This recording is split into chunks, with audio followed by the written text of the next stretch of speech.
Python programming में अगर आपको कंसेप्ट समझ में आ गए, इसका मतलब ये नहीं कि पूरी प्रोग्रामिंग करना आ गया। आपको प्रैक्टिकल क्वेश्चंस करके अपने नॉलेज को, अपनी प्रॉब्लम सॉल्विंग स्किल्स को, लॉजिक बिल्डिंग स्किल्स को भी इंप्रूव करना होता है by solving variety of questions, यानी कि इजी, इंटरमीडिएट, हार्ड, सारे टाइप्स के क्वेश्चंस। एंड इसी प्रॉब्लम को मद्देनजर रखते हुए मैंने एक सीरीज स्टार्ट करी है जिसमें हम 10 क्वेश्चन सॉल्व करेंगे। बेसिकली लूप्स की सीरीज है, तो इसमें while loop, for loop, nested loop, इन सब के हम 10 क्वेश्चन सॉल्व करेंगे, यानी कि 3 easy, 4 intermediate and 3 hard questions of each, यानी कि फॉर लूप के 10, व्हाइल लूप के 10, नेस्टेड के 10। एंड ये लेक्चर में हम फॉर लूप के 10 प्रैक्टिस क्वेश्चन सॉल्व करेंगे। पहले क्वेश्चन को समझेंगे क्या कह रहा है, देन उसका फंडा समझेंगे कैसे इसको सॉल्व किया जाता है, एंड देन फिर कोड करके प्रैक्टिकली उसको चलाएंगे भी। तो ये जो सीरीज है ये बिगिनर्स के लिए है जो अभी अभी पाइथन सीख रहे हैं या सीखना चाहते हैं, और वो सिर्फ कंसेप्ट के ऊपर डिपेंड नहीं रहना चाहते, वो प्रैक्टिकली भी अपनी स्किल्स को इंप्रूव करना चाहते हैं पाइथन में कोड करके। तो ठीक है, वीडियो को करते हैं स्टार्ट। बट बिफोर स्टार्टिंग, अगर आपको ये वीडियो अच्छी लगे तो चैनल को सब्सक्राइब कर लो, प्लस कमेंट करके बता दो कि सागर भाई ये सीरीज नीडेड थी और हमें ऐसे और क्वेश्चन की सीरीज चाहिए, तो मैं और क्वेश्चन ऐसे आगे फिर इंटरव्यू क्वेश्चंस वाली सीरीज भी लेके आ जाऊंगा। ठीक है, तो अभी हम स्टार्ट करते हैं। तो यार देखो, जैसे कि मैंने अभी आपको बताया था, हम लूप्स के 30 क्वेश्चंस करने वाले हैं, 10 फॉर लूप के, 10 व्हाइल लूप के एंड 10 नेस्टेड लूप के। एंड आज के इस वीडियो पे हम 10 क्वेश्चन सॉल्व करेंगे फॉर लूप के। तो कुछ इजी क्वेश्चंस रहेंगे, 3 इजी क्वेश्चन रहेंगे, 4 इंटरमीडिएट क्वेश्चन रहेंगे एंड 3 हार्ड लेवल क्वेश्चंस रहेंगे। अब इन क्वेश्चन को करने से पहले आपको लूप्स क्या होते हैं पता होना चाहिए, बेसिकली डेटा टाइप्स कैसे काम करते हैं वो आपको पता होना चाहिए।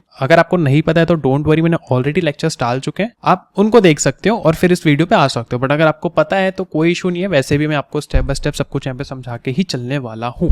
तो स्टार्ट करते हैं। तो अभी आ जाते हैं हमारे कोड एडिटर पे।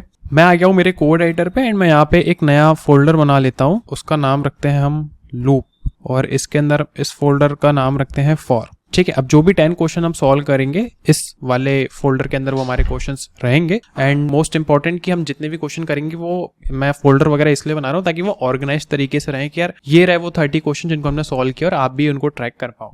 ठीक है, तो सबसे पहला क्वेश्चन हम हमारी स्क्रीन पे देख पा रहे हैं, which is print number from 1 to 5, यानी कि हमें एक प्रोग्राम लिखना है, पाइथन प्रोग्राम, जो कि 1 to 5 तक के बीच में जितने भी नंबर्स हैं उनको डिस्प्ले करेगा यूजिंग फॉर लूप। तो जो आपका आउटपुट है वो 1 2 3 4 5 समथिंग लाइक दिस आना चाहिए। अब एक चीज समझो, यहाँ पे आउटपुट जो है, बहुत से लोग सोच रहे होंगे बहुत इजी क्वेश्चन है, मतलब है इजी ही क्वेश्चन है, बट आउटपुट ऐसे आएगा बेसिकली आपका अगर आप नॉर्मली चलाओगे तो। बट हमें आउटपुट ऐसे नहीं लाना है, हमारा जो आउटपुट है वो 1 2 3 4 5 लाइक एक स्ट्रेट लाइन पे आया है। ठीक है, और इस क्वेश्चन को सॉल्व करने के लिए आपको रेंज फंक्शन जो होता है पाइथन में उसका अच्छा खासा नॉलेज होना चाहिए। तो क्वेश्चन को चलिए करते हैं स्टार्ट।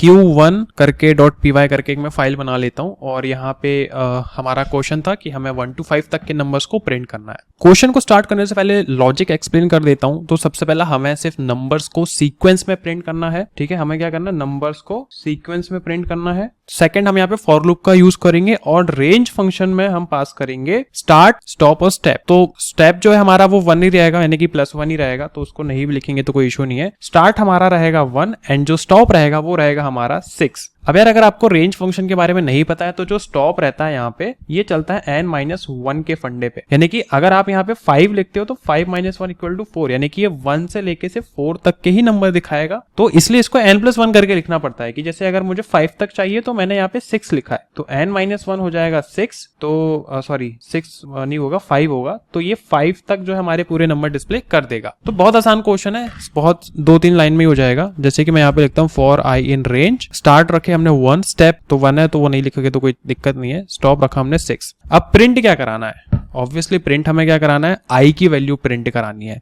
उसके बाद आप एक चीज देखो कि यहाँ पे जो आउटपुट है वो ऐसे सीक्वेंस में है, ना कि टॉप टू बॉटम में है। तो अगर आप इसको ऐसे ही डिस्प्ले करोगे, मतलब ऐसे ही सेव करके रन करोगे, तो वो 1 2 3 4 5 ऐसे टॉप टू बॉटम आ रहा है। बट अगर आपको आउटपुट एक सीक्वेंस में चाहिए, इसलिए हम यहाँ पे एंड का यूज करेंगे एंड यहाँ पे हम एक स्पेस पास कर देंगे। तो इससे क्या होगा कि जो हमारा आउटपुट है वो जो एक्सपेक्टेड आउटपुट था हमारा, यानी कि फ्रॉम लेफ्ट टू राइट वाला, वैसे हमारा आउटपुट आ चुका है। तो ये था हमारा पहला question. Moving to the next question, नई फाइल बना लेते हैं q2.py और अगला क्वेश्चन समझते हैं। अगला क्वेश्चन हमसे कह रहा है कि print squares of numbers from 1 to 5, यानी कि 1 to 5 के बीच में जितने नंबर्स हैं हमें उनका जो है स्क्वायर डिस्प्ले कराना है। तो basically write a python program to print the sequences of numbers from 1 to 5, यानी कि 1 to 5 के बीच में जितने भी नंबर्स हैं हमें उन सबका स्क्वायर्स जो है वो डिस्प्ले कराना है। यानी कि जो आउटपुट है आपका जैसे 1 2 3 4 5 ये हमारे नंबर्स हो गए, ठीक है। इसको थोड़ा सा छोटा कर लेते हैं। और अगर मैं इनके स्क्वायर की बात करूं तो 1 का ऑब्वियसली जो है वो 1 होगा, 2 का हो जाएगा 4, 3 का हो जाएगा 9, 4 का हो जाएगा 16, 5 का हो जाएगा 25। अभी क्वेश्चन है वैसे इजी, और यहाँ पे मैंने हिंट भी दे रखी है कि यार यूज नंबर एक्सपोनेंशिएशन 2, ठीक है। यानी कि आपको किसी भी नंबर की जो है वो पावर कैलकुलेट करनी है, ये पावर। तो जब भी आपको पावर कैलकुलेट करनी है इसके लिए एरिथमेटिक ऑपरेटर्स पे हमारे पास एक ऑपरेटर होता है जिसको हम बोलते हैं एक्सपोनेंशिएशन, ठीक है, जिसको हम बोलते हैं एक्सपोनेंशिएशन ऑपरेटर। बेसिकली इसमें आपको दो वैल्यूज पास करनी होती है। सबसे पहला तो x मल्टीप्लाई y। यहाँ पे x जो होगा वो होगा आपका एक्चुअल वैल्यू, और जो y होगा वो होगा आपका पावर वैल्यू, यानी कि कितने टाइम्स आपको उसकी पावर को कैलकुलेट करना है। तो सिंपल यार, यहाँ पे जो x होगा वो मेरा वेरिएबल होगा, और जो मेरी पावर होगी वो ऑब्वियसली मेरी 2 होगी क्योंकि मुझे स्क्वायर कैलकुलेट करना है, राइट। तो फॉर लूप का अगेन हम यहाँ पे रेंज जो है 1 to 6 ही सेट करेंगे, एंड यहाँ पे बस हल्का सा ये लॉजिक हम यहाँ पे ऐड करेंगे, ठीक है। तो वेरी सिंपल, मैं यहाँ पे लिखता हूँ कि for i in range 1 to 6 इसको कर दीजिए, एंड मुझे क्या डिस्प्ले कराना है, i का स्क्वायर। तो अगेन एक्सपोनेंशिएशन, और 2 टाइम मुझे वैल्यू चाहिए, स्क्वायर में 2 ही होता है, एंड यहाँ पे मैं यूज करूंगा एंड पैरामीटर का। और चलिए जी यहाँ पे अब हम इसको रन करते हैं। तो 1 to 5 तक के बीच में जितने भी जो स्क्वायर्स होते हैं उसकी हमारे पास वैल्यू आ चुकी है। तो ये क्वेश्चन भी हमने सक्सेसफुली निपटा दिया है। Moving to the next question q3.py, यहाँ पे भी इसको करते हैं क्लियर, और आते हैं हमारे नेक्स्ट क्वेश्चन पे। सो नेक्स्ट क्वेश्चन जो है वो हमसे कह रहा है कि print even numbers from 1 to 10, यानी कि 1 से लेके 10 के बीच में जितने भी इवन नंबर्स हैं जैसे कि 2 4 6 8 10, ये हमें डिस्प्ले कराना है, और ये हमें एक पाइथन प्रोग्राम लिखना है। तो अभी कोई भी नंबर इवन कब होगा, ठीक है, ये आपको सोचना पड़ेगा। इवन और ऑड बेसिकली मैं आपको समझा देता हूँ थोड़ा सा, अगर आप एकदम न्यू हैं तो। इवन बेसिकली वो होते हैं जो 2 4 6 8 ऐसे, ठीक है, ये बोलते हैं इवन। ऑड कैसे रहेंगे, जैसे 1 3 5 7, इनको बोलते हैं आप ऑड नंबर्स। तो अभी अगर आपको ये चेक करना है कि कोई नंबर इवन है या नहीं, तो देखो जब भी आप किसी भी नंबर को 2 से डिवाइड करोगे और उसका जो मॉड्यूलस रिमेनिंग आएगा वो अगर आपके 0 के इक्वल होता है, यानी कि वो 2 से डिवाइड होके आपको रिमाइंडर में 0 दे रहा है इन रिटर्न, तो वो आपका इवन नंबर है। जैसे कि अगर आप 1 को करोगे, यानी कि 1 मॉड्यूलस 2 इक्वल टू 0 करोगे, तो ये कंडीशन ही गलत है, ऐसा होगा नहीं। तो इसका मतलब ये क्या हो जाएगा, ये हमारी एक ऑड वैल्यू है। और यही लॉजिक अपन लगाएंगे वेरी सिंपल कि भैया अगर ऐसा है तो आप उसको इवन में डिस्प्ले कर दीजिए। तो बहुत सिंपल सा क्वेश्चन है, इसके लिए भी हम सिंपल क्या करेंगे, फॉर i इन रेंज करेंगे, और हमें 1 to 10 तक जाना है। तो मैं यहाँ पे n+1 यानी कि 11 करूंगा, एंड यहाँ पे मैं सबसे पहले एक इफ की कंडीशन लगाऊंगा कि इफ कि अगर आप i की वैल्यू को डिवाइड करते हो 2 से और जो मॉड्यूलस है वो 0 के इक्वल आ जाता है, तो इसका मतलब कि भैया वो मेरा इवन नंबर है, और आप उसको प्रिंट कर दीजिए i, और एंड करके पैरामीटर मैंने एक सेट कर दिया। अब देखो, अब जो वैल्यू 1 to 10 के बीच में जिसका अगर हम 2 से डिवाइड करेंगे वो 0 के इक्वल नहीं रहेगी, तो वो नंबर स्किप हो जाएगा, ठीक है, वो नेक्स्ट इटरेशन में नंबर हमारा स्किप हो जाएगा। और जो वैल्यू 2 से डिवाइड होकर 0 के इक्वल रहेगी वो हमारा i यहाँ पे डिस्प्ले हो जाएगा। एंड जैसे मैं इसको रन करूंगा 2 4 6 8 10 इज द नंबर्स, ये हमारे वो इवन नंबर्स है जो कि हमारे 1 to 10 के रेंज के बीच में एग्जिस्ट करते हैं। Alright, so moving to the next question, next file बना लेते हैं q4.py, एंड अगले क्वेश्चन पे मूव करते हैं। नेक्स्ट क्वेश्चन जो है हमारा थोड़ा इंटरमीडिएट लेवल का है। तो क्वेश्चन क्या कह रहा है कि calculate sum of numbers from 1 to 10, यानी कि 1 to 10 के बीच में जितने भी नंबर्स हैं उनका सम हमें यहाँ पे कैलकुलेट करना है, ठीक है। तो एक प्रोग्राम लिखना है जो कि 1 से 10 तक के नंबर्स का सम कैलकुलेट करेगा। जैसे कि अगर 1 to 10 के बीच का अगर आप सम निकालोगे, यानी कि 1 + 2 + 3 ऐसे कर करके अगर आप एंडिंग तक 10 तक जाओगे तो ये 55 निकल के आएगा। तो ये क्वेश्चन भैया आपको करना है। तो इसका लॉजिक बहुत ईजी, हम क्या करेंगे, टोटल नाम का वेरिएबल बना लेंगे, एंड हर नंबर को इस वेरिएबल टोटल वेरिएबल में ऐड करते रहेंगे जो इनिशियल में 0 होगा, यानी कि इस टोटल वेरिएबल को हम 0 में सेट कर देंगे, ठीक है। जो भी सम होगा वो यहीं से स्टार्ट होगा, +1 +2 लाइक दिस, राइट। तो सेट तो करना पड़ेगा, इनिशियलाइज देना पड़ेगा, तो 0 पे कर देंगे। फिर लूप के थ्रू हम 1 से 10 तक के नंबर्स को टोटल में ऐड करते जाएंगे, ठीक है। सबसे पहले हमने वेरिएबल बना लिया, फिर उसके बाद हम फॉर लूप का यूज करेंगे, एंड जो भी नंबर आएगा हमारा उसको हम इस पे ऐड करते जाएंगे, ठीक है। यानी कि एडिशन असाइनमेंट का हम यहाँ पे यूज करने वाले हैं, एडिशन असाइनमेंट ऑपरेटर का। तो ये क्वेश्चन यार देखो बहुत ईजी है, उतना दिमाग लगाने लगाने की जरूरत नहीं है अगर आपने क्वेश्चन को समझ लिया है। तो सबसे पहले हमने क्या करा, एक टोटल वेरिएबल बनाया, 0 पे इनिशियलाइज कर दिया, फिर फॉर आई इन रेंज किया और हमें 1 to 10 तक के नंबर्स चाहिए तो हम 1 to 11 सेट कर देंगे। देन मैंने आपको बताया था मैं यहाँ पे एडिशन असाइनमेंट का यूज करूंगा, तो total addition assignment equal to क्या ऐड कर दीजिए, आई की वैल्यू ऐड कर दीजिए, जो भी आई की वैल्यू होगी वो जाके हमारी ऐड हो जाएगी। एंड देन मैं क्या बोल रहा हूँ कि यार यहाँ पे जो भी सम होगा आप उसको ऐड कर दीजिए कि सम इज टोटल। ऑलराइट, अब मैंने यहाँ पे फॉर्मेट स्ट्रिंग का यूज करा है, अगर आपको नहीं पता है तो पढ़ लेना इसके बारे में, ठीक है। तो रन पाइथन फाइल करते हैं एंड सम इज 55। जैसे अगर मैं इसको 100 भी करता हूँ, 101 करता हूँ, तो 1 से 100 तक का जो सम है वो 50-50। ओके, 50-50 बढ़िया है, ठीक है। तो ये क्वेश्चन भी हमने कर लिया यार, क्वेश्चन नंबर 4 था, इजी क्वेश्चन था। Moving to the next question which is Q5.py। Alright, so ये हमारा अगला क्वेश्चन है जी, रिवर्स अ वर्ड, यानी कि हमें एक वर्ड को रिवर्स करना है। अभी थोड़ा सा पेचीदा क्वेश्चन हो सकता है, पेचीदा मतलब उन लोगों के लिए जो अभी भी प्रोग्रामिंग सीख रहे हैं, तो इसमें आपको रेंज फंक्शन थोड़ा सा अलग तरीके से यूज करना पड़ेगा, ठीक है। तो क्वेश्चन क्या कह रहा है कि write a program to print the word Python in reverse order using a for loop, यानी कि अगर इनपुट में दिया गया है पाइथन तो इसका रिवर्स करेंगे तो NOHTYP ये हमें निकालना है। और हिंट भी मैंने यहाँ पे दे रखी है कि यूज रिवर्स इंडेक्सिंग, या फिर आप लूप का यूज कर सकते हैं to reverse the word reverse order के लिए, ठीक है। तो मैं यहाँ पे क्या कह रहा हूँ, बेसिकली लॉजिक आप समझो सबसे पहले कि क्या करने वाले हैं। तो सिंपल हम क्या करेंगे, यहाँ पे फॉर लूप में जो पाइथन के कैरेक्टर्स हैं उनको रिवर्स ऑर्डर में एक्सेस करेंगे। जैसे कि अभी 1 to 5 की जो रेंज थी, ठीक है, 1 2 3 4 5, हम उनको कैसे एक्सेस कर रहे थे, लेफ्ट टू राइट। बट उसका जो स्टेप था हमारा रेंज फंक्शन में वो बाय डिफॉल्ट +1 पे सेट होता है, यानी कि लेफ्ट टू राइट जाता है। बट अगर मैं इसको -1 पे सेट कर दूं तो मैं इसको ऐसे एक्सेस कर सकता हूं, यानी कि मैं अब राइट टू लेफ्ट, ठीक है, राइट टू लेफ्ट एक्सेस कर रहा हूं। रेंज फंक्शन में बस इतना ही फंडा है, यहाँ पे हम इसको कर सकते हैं। बट उसके पहले आपको ये पता होना चाहिए कि यार इसका इंडेक्सिंग नंबर क्या होगा, क्योंकि आप यहाँ पे कैरेक्टर्स के साथ काम कर रहे हो। फॉर एग्जांपल जैसे कि यहाँ पे हमारी एक स्ट्रिंग है पाइथन, ठीक है। अब आपको सबसे पहले तो इसकी लेंथ पता होनी चाहिए, क्योंकि अगर आपको इंडिविजुअली किसी कैरेक्टर को एक्सेस करना है, तो जैसे इसका इंडेक्सिंग नंबर 0 1 2 3 4 5, तो आपको उसका इंडेक्सिंग नंबर पता होना चाहिए। बट ये पता कैसे चलेगा, सबसे पहले तो आपको उसकी लेंथ कैलकुलेट करनी पड़ेगी। लेंथ कैलकुलेट करने के बाद आपको उसका इंडेक्सिंग नंबर जो है रिवर्स ऑर्डर में यूज करके एक्सेस करना रहेगा। तो हम यहाँ पे रेंज फंक्शन का यूज करेंगे और इसको -1 स्टेप पे लेके जाएंगे, रिवर्स ऑर्डर में लेके जाएंगे, एंड जो इसकी लेंथ है उसका यूज करके, ठीक है। कैसे करेंगे देखो, तो सबसे पहले एक वर्ड आप बना लो विच इज पाइथन।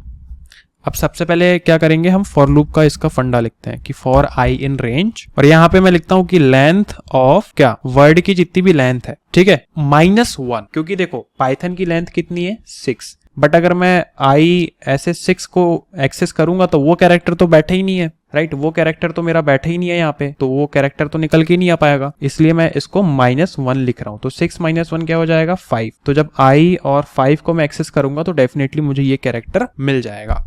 देन उसके बाद स्टेप जो रहता है वो बाय डिफॉल्ट +1 पे सेट रहता है, बट मैं यहाँ पे -1 कर रहा हूँ और मैं इसको बोल रहा हूँ कि आपको चलना कहाँ तक है, आपको -1 तक चलना है, ठीक है। कॉलन लगाया और यहाँ पे हम प्रिंट कर देते हैं, वेरी सिंपल। अगर आपको किसी कैरेक्टर को एक्सेस करना है तो आपको उसका इंडेक्सिंग नंबर पता होना चाहिए। तो मैं यहाँ पे कह रहा हूँ कि भैया जो वर्ड है जाइए और जो आई की वैल्यू आपकी आएगी उसको एक्सेस कीजिए, एंड यहाँ पे एंड पैरामीटर का यूज मैंने कर लिया, ठीक है। तो अभी इटरेशन राउंड के थ्रू मैं आपको समझाता हूँ कि क्या होगा। तो जैसे सबसे पहले फॉर लूप में जो आई की वैल्यू हमारी निकल के आएगी वो आएगी 5, ठीक है, वो आएगी 5। तो वर्ड 5 ये हमारी इक्वेशन बनेगी, एंड 5th नंबर पे क्या बैठा है हमारा n, तो n निकल के आ जाएगा। फिर i की वैल्यू जो वो डिक्रीमेंट होगी तो वो हो जाएगा 4, और वर्ड 4 में हमारा कौन बैठा हुआ है, o, तो ये निकल के आ जाएगा o। एंड इस तरीके से पूरा लूप जो हमारा चलेगा एंड हम जो भी कैरेक्टर उसको रिवर्स कर पाएंगे। तो ये जो हमारा पाइथन का NOHTYP निकल के आ गया है, एक बार जावा स्क्रिप्ट करके डाल के देखते हैं। तो TPIRS, ठीक है, मतलब मुझे इसमें शक नहीं है, जो भी रिवर्स है वो सही ही होगा, ठीक है। तो इस तरीके से हमने 5 क्वेश्चन भी सेट कर लिए हैं, सॉल्व कर लिए हैं। क्वेश्चन नंबर 6 पे आते हैं। क्वेश्चन नंबर 6 हमारा कह रहा है कि count vowels in a string, यानी कि एक स्ट्रिंग है उसमें कितनी वोवेल्स हैं वो हमें काउंट करनी है। जैसे मान लेते हैं कि वोवेल, सबसे पहले तो ये समझो कि अब होती क्या है, ठीक है। तो बेसिकली जो वोवेल्स है इनके अंदर आता है A E-I-O-U। ऑलराइट, तो ये वॉवेल्स होती है हमारी। अब ये वॉवेल्स में से कौन से कैरेक्टर हैं जो ये वाली स्ट्रिंग में आए हैं और कितने कैरेक्टर आए हैं वो हमें कैलकुलेट करना है। जैसे कि एजुकेशन है, ठीक है, एजुकेशन स्ट्रिंग यहाँ पे सैंपल में इनपुट दी गई है, तो ए एक बार आ गया, ठीक है जी, ई एक बार आ गया, 2 हो गया, ई और कितनी बार आया, नहीं आया, फिर आई कितनी बार आया, आई भी एक बार आया है, 3 हो गए, ओ आया है, ओ भी आया है जी, ओ हो गया 4, उसके बाद यू भी आया है 5, यानी कि जो अब आउटपुट हमारा निकल के आएगा वो होगा 5। तो इसमें हमें हर एक कैरेक्टर पे इटरेट करना है और चेक करना है कि भैया वो है या नहीं।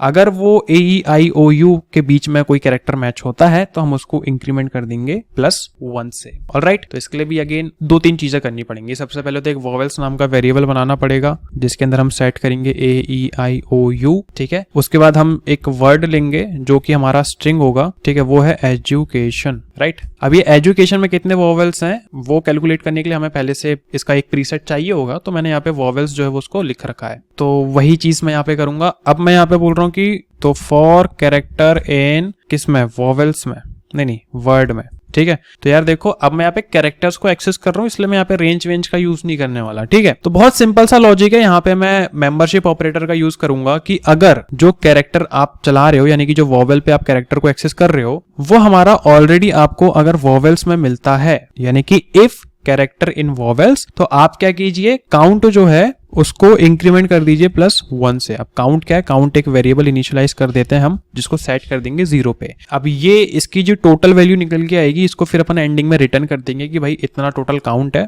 और ये निकल के आया है। तो जब ऐसा हो जाए तो मैं यहाँ पे कह दूंगा कि यार total vowels in word is count. Alright, इसको रन करके देखते हैं, तो टोटल 5 है। एक काम करते हैं, पाइथन करके देखते हैं इसमें कितने आते हैं। इसमें एक ही है, वो है O, करेक्ट, O ही है। तो हो क्या रहा है यहाँ पे, मैं एक बार आपको ड्रॉ करके समझाता हूँ। देखो, जब आपका फॉर कैर इन वर्ड, यानी कि जो आपका PYTHON है, ये उसको एक एक कैरेक्टर को पकड़ेगा, तो सबसे पहले वो P को पकड़ेगा और उसके बाद हमारी वो इफ कंडीशन आएगी कि अगर ये P कैरेक्टर ऑलरेडी हमारे A-E-I-O-U में है तो आप क्या करना है, आपको +1 इंक्रीमेंट कर देना है। बट जो P है वो हमारा वॉवेल्स में तो है ही नहीं, तो भाई ये कंडीशन आपने क्या कर दी, स्किप कर दी। फिर वैसे ही आपका आया Y, तो Y है हमारे वॉवेल्स में नहीं है, T है, T भी नहीं है, H भी नहीं है, O है क्या, यस O है, तो उसने काउंट को +1 कर दिया और जो काउंट हमारा 0 था वो अपग्रेड होके 1 हो गया। एंड इस तरीके से भैया आपका जो काउंट है वो अपडेट होने के बाद आपको प्रॉपर आंसर मिल गया। Moving to the next question, question number 7.py। Question number 7 हमारा कहता है print Fibonacci sequence up to 10 terms, ठीक है। यानी कि हमें एक पाइथन का प्रोग्राम लिखना है जो कि फर्स्ट 10 टर्म्स जो है फाइबोनैकी सीक्वेंस के, उनको जो यहाँ पे आउटपुट दिखाए, जैसे कि 0 1 1 2 3 5 8 13 21 34। अब देखो हिंट भी यहाँ पे मैंने दी हुई है कि each term in the Fibonacci sequence is the sum of 2 preceding ones. अब अगर आपको ये फाइबोनैकी सीरीज वाला टर्म नया लग रहा है तो मैं आपको एक एक्सप्लेन कर देता हूँ कि ये है क्या। देखो, फाइबोनैकी सीक्वेंस एक ऐसा सीक्वेंस है जिसमें हर टर्म पिछले 2 टर्म्स का सम होता है। मैं क्या बोल रहा हूँ, यहाँ पे वैसे नोट्स भी बनाते हुए चलता हूँ मैं, ताकि आपको अच्छे से समझ में आए। जो सारे टर्म्स होते हैं वो पिछले 2 टर्म्स के सम होते हैं, ठीक है। अब सीक्वेंस में स्टार्टिंग के 2 टर्म्स जो हैं वो फिक्स होते हैं, जैसे कि 0 एंड 1, ये फिक्स रहेंगे। उसके बाद हर टर्म पिछले 2 टर्म्स का सम होता है। फॉर एग्जाम्पल, मैं आपको एग्जाम्पल के थ्रू समझाता हूँ कि जो फर्स्ट टर्म है हमारा वो क्या है, हमारा 0, एंड जो सेकंड टर्म है वो हमारा है 1। अब ये फिक्स होते हैं। अब जो आपका थर्ड टर्म होगा वो पिछले 2 जो टर्म्स है उनका सम होगा, यानी कि 0 + 1 = 1 होगा। देन फोर्थ क्या होगा, ये वाले जो 2 टर्म्स है इनका सम होगा, यानी कि 1 + 1 = 2 होगा। देन फिफ्थ टर्म क्या होगा, इसका और इसका सम होगा, यानी कि 2 + 1 = 3। देन सिक्स्थ क्या होगा, इसका और इसका होगा, यानी कि 3 + 2 = 5। एंड इसी तरीके से आपको अप टू 10th टर्म तक जो भी सीरीज निकलेगी उसको ऐसा आउटपुट दिखाना है, जैसे कि 0 1 1 2 3, लाइक 0 1 1 2 3 5, और ये 34 तक जाएगा तो वो हमें 1 to 10 तक दिखाना है, यानी कि हमें से पहले 10 टर्म्स को ही प्रिंट करना है। अब इसको सॉल्व करने का अप्रोच क्या रहेगा ये मैं आपको बता देता हूँ, ठीक है। इसको सॉल्व करने का अप्रोच क्या रहेगा वो मैं आपको बता देता हूँ। देखो, स्टार्टिंग के जो 2 टर्म्स है सबसे पहले हम उनको सेट कर देंगे, लाइक a = 0 और b = 1, इनको इनिशियलाइज कर देंगे। देन लूप का यूज करके हर अगले टर्म को हम कैलकुलेट करेंगे जो a + b होगा, ठीक है। देन ये हो गया फर्स्ट स्टेप, ये हो गया सेकंड स्टेप, ये हो गया थर्ड स्टेप। थर्ड स्टेप क्या रहेगा, वेरिएबल्स को जो है हम अपडेट करते रहेंगे। अब ये जो वेरिएबल्स हैं उनको अपडेट करना जरूरी है ताकि हर इटरेशन में हमें नए टर्म्स मिल सकें, अदरवाइज हम यही सेम पुराने टर्म्स में खेलते रहेंगे। स्टेप 4 हमारा रहेगा आउटपुट। आउटपुट ही तो दिखाना पड़ेगा ना यार। अब जो आउटपुट है वो एक लाइन में आना चाहिए, इसके लिए हम यहाँ पे यूज करेंगे एंड पैरामीटर। ऑलराइट, तो सबसे पहले स्टेप 1 क्या रहेगा मैं आपको बता देता हूँ कि हम यहाँ पे इनिशियलाइज कर देते हैं a इक्वल टू 0 को और b इक्वल टू 1 को, ठीक है। और बेसिकली यहाँ पे प्रिंट कर देते हैं a b और एंड इक्वल टू ये। अब ये जो लाइन है a और b को प्रिंट करेगी और एंड पैरामीटर का हमने यूज करा ताकि वो एक सिंगल लाइन पे आए, यानी कि जो टर्म्स होंगे उनके बीच में एक स्पेस होगा, फिर उसके बाद अगला टर्म ऐड हो जाएगा। जैसे कि ये होगा, जैसे 1 है, एक स्पेस आया, फिर 1 आया, फिर स्पेस आया, फिर 2 आया, ऐसे करके जो हमारी सीरीज है वो ऐड हो जाएगी। तो एक चीज ये समझो कि यार अब मैं जो यहाँ पे वैल्यू लिखूंगा, जैसे i, मैं i यूज नहीं कर रहा, मैं यहाँ पे अंडरस्कोर यूज कर रहा हूँ, ठीक है। Underscore is often used as a temporary variable in Python, यानी कि एक टेम्पररी वेरिएबल नेम होता है। टिपिकली इसको वहां पे यूज किया जाता है जहां पे एक्चुअल वैल्यूज जो है वेरिएबल की इंपॉर्टेंस नहीं रखती। ऑलराइट, तो मैं यहाँ पे लिखूंगा फॉर i इन रेंज और इसको मैं लेके जाऊंगा 8 तक, क्योंकि मुझे 8 एक्स्ट्रा टर्म्स चाहिए, क्योंकि 0 और 1 तो मेरे ऑलरेडी है। देन मैं यहाँ पे एक नेक्स्ट टर्म करके वेरिएबल बना लेता हूँ, नेक्स्ट टर्म करके, और यहाँ पे a प्लस b करके इसको ऐड कर देते हैं, ठीक है। अब a और b वेरिएबल जो है इनकी वैल्यू को हम यहाँ पे अपडेट करेंगे, यानी कि तो यहाँ पे अब a वेरिएबल जो होगा उसकी वैल्यू सेट हो जाएगी b पे, और जो b वेरिएबल होगा उसकी वैल्यू सेट हो जाएगी यहाँ पे नेक्स्ट टर्म पे जो हमारा डेटा आएगा वो। आई नो अगर आपको ये समझ में नहीं आया तो मैं आपको स्टेप बाय स्टेप इसको ट्रेस करके बता देता हूँ, डोंट वरी। सबसे पहले हमारा जो इनिशियलाइजर है a equal to 0 b equal to 1, ये हमने सेट किया। अब स्टार्टिंग पॉइंट से समझते हैं क्या होता है। स्टार्टिंग पॉइंट क्या है हमारा, ठीक है, स्टार्टिंग पॉइंट क्या है हमारा 0 एंड 1, दो स्टार्टिंग पॉइंट है। जो लूप चलेगा, जो फर्स्ट इटरेशन होगी हमारी, जो फर्स्ट इटरेशन होगी उसमें क्या होगा, देखो जो नेक्स्ट टर्म वेरिएबल है उसमें क्या होगा, a प्लस b होगा, यानी कि 0 प्लस 1 होगा, यानी कि 1 हो जाएगा। ऑलराइट, तो आउटपुट क्या जाएगा हमारा 0 1 1, ये आउटपुट हो गया। अपडेट, अब अपडेट वाला जो काम है वो हमारा यहाँ पे होगा। अब जैसे यहाँ पे a b equal to b और एंड t करके लिख रहा हूं मैं नेक्स्ट टर्म करके, इसमें जब हम वैल्यू रखेंगे तो एक्चुअल में क्या होगा, ये देखो a की जो वैल्यू है वो हमारी सेट हो जाएगी किस पे, 1 पे, और जो b की वैल्यू है वो हमारी सेट हो जाएगी वो भी 1 पे। अब सेकेंड इटरेशन पे आते हैं हम। सेकेंड इटरेशन पे क्या होगा, जो नेक्स्ट टर्म होगी हमारी सेकेंड इटरेशन पे क्या होगा, a प्लस b होगा, यानी कि 1 प्लस 1 होगा, और वैल्यू निकल के आ जाएगी हमारी 2। तो यहाँ पे भी आउटपुट कैसा बन जाएगा 0 1 1 2, और जो वैल्यू अपडेट होकर क्या हो जाएगी, a की हो जाएगी 1 और b की हो जाएगी 2, अकॉर्डिंग टू द लॉजिक जो हमने यहाँ पे 8 नंबर लाइन पे लिखा हुआ है। एंड ऐसा चलता रहेगा हमारे, एंड ये इटरेशन होगी हमारी 8 बार, ठीक है, 8 बार ये इटरेशन होगी, क्योंकि रेंज हमने 8 ही सेट करी है। फाइल को रन करते हैं, 0 1 आया है, बाकी की सीरीज क्यों नहीं आई, क्योंकि हमने यहाँ पे उसको अपडेट मतलब प्रिंट ही नहीं करा। तो यहाँ पे मैं प्रिंट करता हूँ, क्या प्रिंट करता हूँ, नेक्स्ट टर्म, और हमारा जो एंड है वो मैं यहाँ पे प्रिंट वाली लाइन ऐड करना भूल गया, नेक्स्ट टर्म और वैल्यू हमारी यहाँ पे सेट हो जाएगी विथ एंड पैरामीटर। तो इससे जो है मुझे पूरी सीरीज मिल जाएगी। तो 0 1 1 2 3 1 34 तक आ गया है। बेसिकली अगर मैं इसको 10 तक लेके जाऊं तो क्या आउटपुट आएगा, 2 डिजिट्स और बढ़ जाएंगी, ठीक है, 89 तक। तो ये था बेसिकली फिबोनाची सीरीज का फंडा जो कि हमने सॉल्व कर लिया है, एंड आई होप आपको समझ में आ गया होगा लॉजिक जो मैं आपको यहाँ पे समझाना चाह रहा हूँ। Moving to the next question जो कि हार्ड है, क्वेश्चन 8.py जिसका नाम हमने दे दिया है, एंड ये क्वेश्चन है हमारा कि calculate factorial of a number, ठीक है, फैक्टोरियल ऑफ अ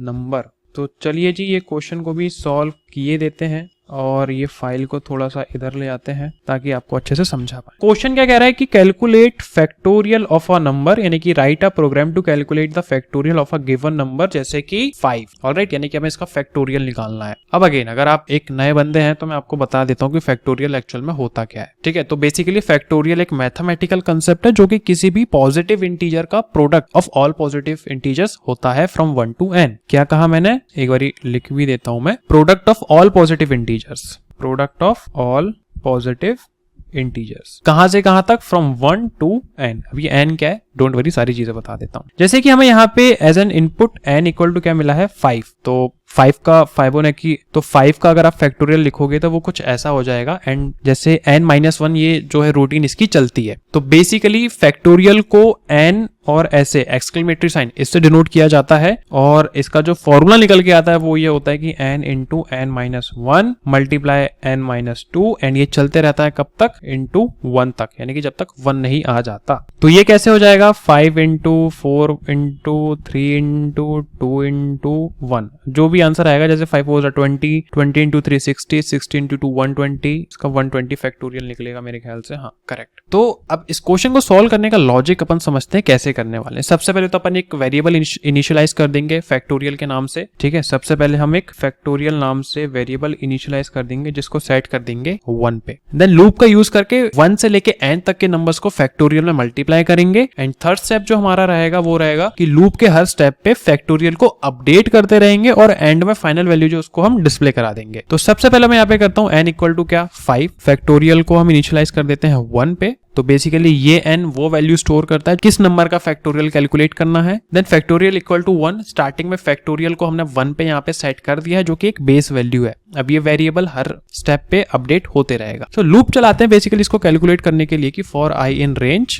और 1n+1 कर देंगे। फंडा मैंने आपको बता दिया था n+1 में क्यों कर रहा हूं। Then factorial multiplication assignment into i। नहीं आया समझ में, डोंट वरी, मैं आपको लॉजिक समझाता हूं। देखो for i in range 1n+1, अब ये क्या है, ये लाइन का मतलब है कि ये लूप 1 से n तक चलेगा, यानी कि यहाँ पे n+1 हमने लिखा है क्योंकि लूप जो है वो n तक चलाना है हमें। ऑलराइट, देन जो सेकंड लाइन है हमारी factorial multiplication assignment equal to i, ये लाइन हर इटरेशन में फैक्टोरियल को i के साथ मल्टीप्लाई करेगी और उसी के साथ साथ ये फैक्टोरियल को अपडेट भी करते जाएगी। जैसे कि अगर मैं आपको दिखाता हूं, फर्स्ट इटरेशन में i की वैल्यू 1 होगी तो फैक्टोरियल इक्वल टू क्या हो जाएगा, 1 into 1 equal to 1। Then second round में i इक्वल टू 2 होगा तो फैक्टोरियल क्या हो जाएगा, 1 इंटू 2, तो ये आंसर हो जाएगा 2। Then i equal to 3, third iteration में फैक्टोरियल क्या हो जाएगा, 2 इंटू 3, तो आंसर आ जाएगा 6। देन i इक्वल टू 5 तक जो लूप है वो चलेगा। ऑलराइट, एंड आखिरी में आंसर हमारा निकल के आ जाएगा। और रिजल्ट डिस्प्ले कराने के लिए हम सिंपल क्या करेंगे, यहाँ पे प्रिंट फॉर्मेट स्ट्रिंग की फैक्टोरियल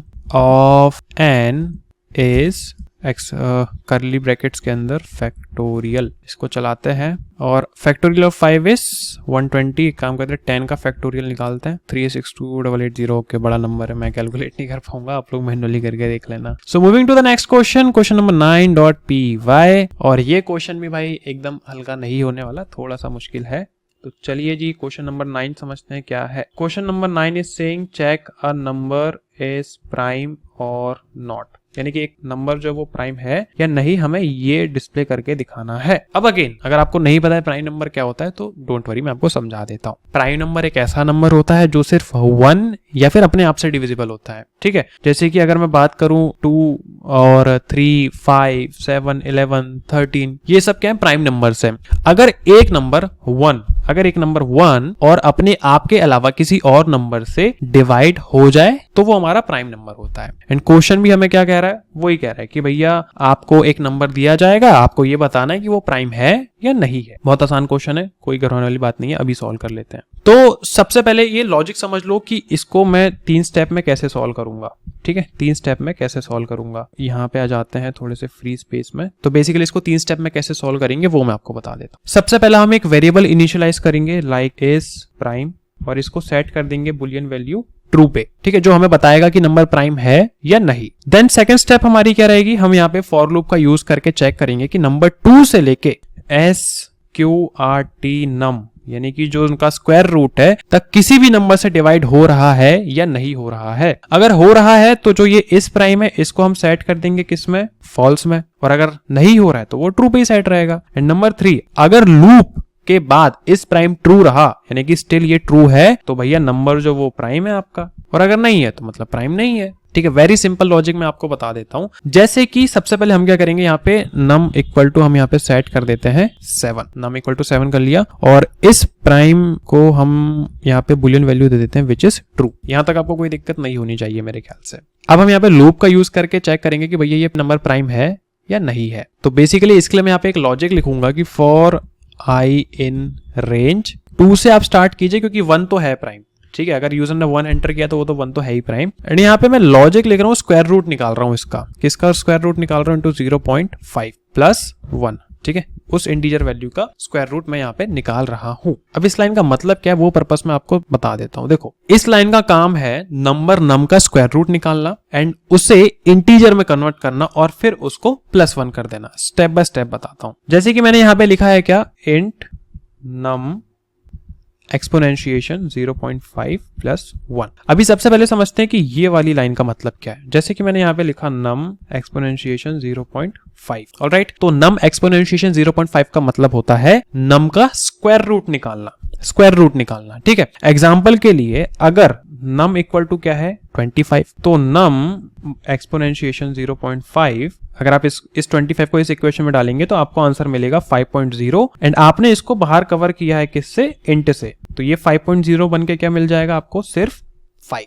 और जैसे ही आपने अगली लाइन में लिखा है क्या, +1, तो 5 + 1 यानी कि 6। तो भैया ये स्क्वायर रूट का फंडा यूज ही क्यों कर रहे हैं प्राइम को चेक करने के लिए। तो देखो, प्राइम चेक करने के लिए हमें सिर्फ नंबर्स के स्क्वायर रूट तक ही डिविजर्स चेक करने की जरूरत है। एग्जांपल के लिए अगर नम इक्वल टू 25 है तो हमें सिर्फ 2 से 5 तक के डिविजर्स चेक करने हैं, उसके आगे नहीं। अगर 25 का कोई फैक्टर 5 से बड़ा होगा तो उसका एक फैक्टर 5 से छोटा भी जरूर होगा। राइट, वेरी सिंपल सा लॉजिक है। जैसे कि अगर मैं एक एग्जांपल फाइल यहाँ पे बना के आपको दिखाता हूँ, ठीक है, एग्जांपल फाइल बना के दिखाता हूँ। जैसे कि नम इक्वल टू क्या है 25, तो मैं अगर यहाँ पे लूप लिखता हूँ कि फॉर आई इन रेंज 2 से स्टार्ट कीजिए और इसका स्क्वायर रूट हम यहाँ पे निकालते हैं कि 25 एक्सपोनेंशिएशन 0.5 + 1, तो ये बिल्कुल 5 तक ही चलेगा। राइट, तो इसका स्क्वायर रूट निकल के आ जाएगा 5। तो रेंज जो बनेगी हमारी बेसिकली कितनी बनेगी, 2 से लेके 6 तक, यानी कि 1, 2, 3, 4 और 5 बेसिकली आई रहेगा यहाँ पे, ये इसकी वैल्यूज हो जाएगी। एंड इस तरह लूप सिर्फ ये चेक करेगा कि 25 डिविजिबल है 2, 3, 4, 5 से, और ये काफी है डिसाइड करने के लिए कि 25 प्राइम नंबर है या नहीं। तो स्क्वायर रूट तक की चेक करना कैलकुलेशन को एफिशिएंट बनाता है भैया, और हमें अननेसेसरी चेक से बचाता है। तो बेसिकली ये तो हमारी सिर्फ इफ की कंडीशन थी। अब मैं चेक करूंगा कि भैया जो नम है वो अगर डिवाइड हो रहा है आई से और इक्वल टू हो जा रहा है 0,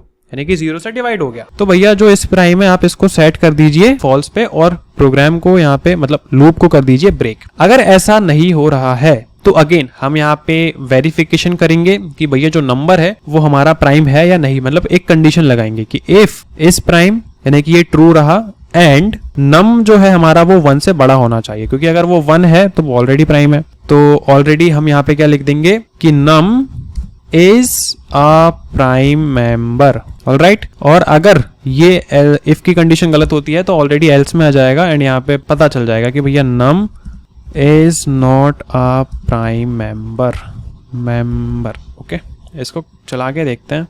तो 25 is not a prime member. Okay, 25 नहीं है 7 है क्या, चेक कर लेते हैं। सो नेम एरर, इस प्राइम इज नॉट डिफाइंड। ओफो, इस प्राइम तो हमने सेट ही नहीं किया, ट्रू, इसको सेट कर लेते हैं। तो ये 7 इज अ प्राइम मेंबर, और 1 की बात कर लेते हैं, 1 is not a prime member. 10 is not a prime member. Okay, 9 is not a prime member. 8, खैर ये चेक तो मैं करते रहूंगा, 8 is also not a prime member, but 7 is a prime member भैया। तो हमारा जो क्वेश्चन का मोटो था वो हमने सॉल्व कर लिया है और ये फाइल को क्लोज करते हैं। और अब एक लास्ट क्वेश्चन करते हैं Q10.py, जो कि अगेन थोड़ा सा कॉम्प्लेक्सिटी में हार्ड है। क्वेश्चन इज सेइंग कि भैया count occurrences of each character in a string, यानी कि हमें एक ऐसा पाइथन प्रोग्राम लिखना है जिसमें हमें हर एक कैरेक्टर कितनी बार आ रहा है वो डिस्प्ले कराना है, और आउटपुट हमारा कुछ ऐसा होना चाहिए। लाइक जैसे अगर प्रोग्रामिंग वर्ड हमें एक बार मिलता है तो P1 आया है, R 2 बार आया है, OB 1 bar, G and all, ऐसे करते करते हमें ये आउटपुट निकालना है। हिंट के लिए मैंने बता दिया कि भैया आपको डिक्शनरी का आप यूज कर सकते हैं। यहाँ पे अप्रोच क्या रहेगी वो मैं आपको समझा देता हूँ। हर कैरेक्टर का हम यहाँ पे काउंट स्टोर करने के लिए डिक्शनरी का यूज करेंगे एंड देन नंबर 2 लूप में हर कैरेक्टर के लिए काउंट को अपडेट करते रहेंगे। तो सबसे पहले मैं क्या करूंगा, एक वर्ड नाम का वेरिएबल बना लेता हूँ जिसके अंदर एक्चुअल में वो वर्ड स्टोर करेंगे जिसके अंदर हमें कैरेक्टर्स की अकरेंसेस को काउंट करना है। ठीक है, उसके बाद कैर काउंट करके मैं एक एम्प्टी डिक्शनरी क्रिएट कर लेता हूँ, की और वैल्यू के फॉर्म में बेसिकली यहाँ पे मैं डेटा रखूंगा। अब सबसे पहले तो मैं क्या करूंगा, हर एक कैरेक्टर को एक्सेस करूंगा, किसमें, वर्ड में। अगर वो कैरेक्टर ऑलरेडी मेरा इस कैरेक्टर काउंट वाले डिक्शनरी पे बैठा होगा तो उसको मैं इंक्रीमेंट कर दूंगा, और अगर नहीं होगा इसका मतलब कि वो कैरेक्टर वन टाइम आया है। अब वन टाइम आया है तो उसकी वैल्यू मैं 1 पे सेट कर दूंगा। तो simple, if character in char count, अगर वो ऑलरेडी डिक्शनरी पे है तो जो कैर काउंट होगा एंड उसकी आप कैर को जाइए, यानी कि जो की है उसको एक्सेस कीजिए, उसकी वैल्यू जो है उसको इंक्रीमेंट कर दीजिए 1 से। और अगर ऐसा नहीं हुआ तो जो कैर काउंट में जाइए एंड जो उसकी कैरेक्टर वैल्यू होगी उसको आप सेट कर दीजिए 1 पे। ऑलराइट, अब सिर्फ इतना करना हमारा काम खत्म नहीं होता है, क्योंकि मैंने आपको क्या बताया था कि आउटपुट जो है वो इस तरीके से आना चाहिए। ठीक है, अगर आप जैसे अभी इसको डिस्प्ले करोगे कैर काउंट को, तो बेसिकली आपको की वैल्यू पेयर्स तो बता देगा कि P 1 बार आया है, ये आया है, बट जो आउटपुट हमें चाहिए रो में वो ऐसे नहीं मिलने वाला। उसके लिए हम अगेन फॉर लूप का यूज करेंगे। एक यहाँ पे ये लाइन इरेज कर देता हूं। तो फॉर कैरेक्टर काउंट, ठीक है, अब मुझे की और वैल्यू दोनों एक्सेस करनी है, तो कैर काउंट के अंदर जाऊंगा और आइटम्स वाली मेथड जो मैं यहाँ पे यूज करूंगा। इससे क्या होगा, बेसिकली जो जितने भी की और वैल्यूज हैं उनको मैं एक्सेस कर रहा हूँ डिक्शनरी के, और प्रिंट में यहाँ पे कर दूंगा सिंपल की कैरेक्टर प्लस, और बीच में हमें चाहिए सेमीकोलन, सेमीकोलन नहीं कॉलन चाहिए, और यहाँ पे मैं कर दूंगा काउंट। ये फॉर्मेट बेसिकली हमें आउटपुट से मिला है। ठीक है, जैसे कि कैरेक्टर हमारा होगा P, बीच में कॉलन और उसका काउंट यानी कि वैल्यू 1, और जब आप इसको रन करोगे एक्सपेक्टेड आउटपुट आपका जो आपको चाहिए वो यहाँ पे आ चुका है। So this is the last question जो हमने किया। आई होप आपको ये फॉर लूप के 10 क्वेश्चन समझ में आ गए होंगे, और इन क्वेश्चन की शीट जो है मैं वीडियो के डिस्क्रिप्शन में अटैच कर दे रहा हूँ, ताकि आप क्वेश्चंस को ट्रैक कर पाओ कि यार आपने कितने क्वेश्चन सॉल्व कर लिए, कौन सा बचा हुआ है। ठीक है, तो वीडियो को शेयर कर दो अपने दोस्तों के साथ, कमेंट कर दो वाइल, ताकि यार मुझे मोटिवेशन मिले कि यार ठीक है अगला नेक्स्ट वाइल लूप का भी लेक्चर आप लोग चाहते हो कि मैं डालूं तो वो भी मैं डाल दूंगा। तो वाइल लूप के नेक्स्ट 10 क्वेश्चन करेंगे, नेस्टेड लूप के 10 क्वेश्चन करेंगे, और मिलते हैं नेक्स्ट लेक्चर में जहाँ पे वाइल लूप के क्वेश्चन करेंगे। उसके पहले चैनल को सब्सक्राइब करना मत भूलना, दोस्तों के साथ शेयर कर दो और कॉमेंट करके बता दो कि वीडियो कैसी लगी, एंड मिलते हैं नेक्स्ट वीडियो में। Thank you so much for watching and keep coding.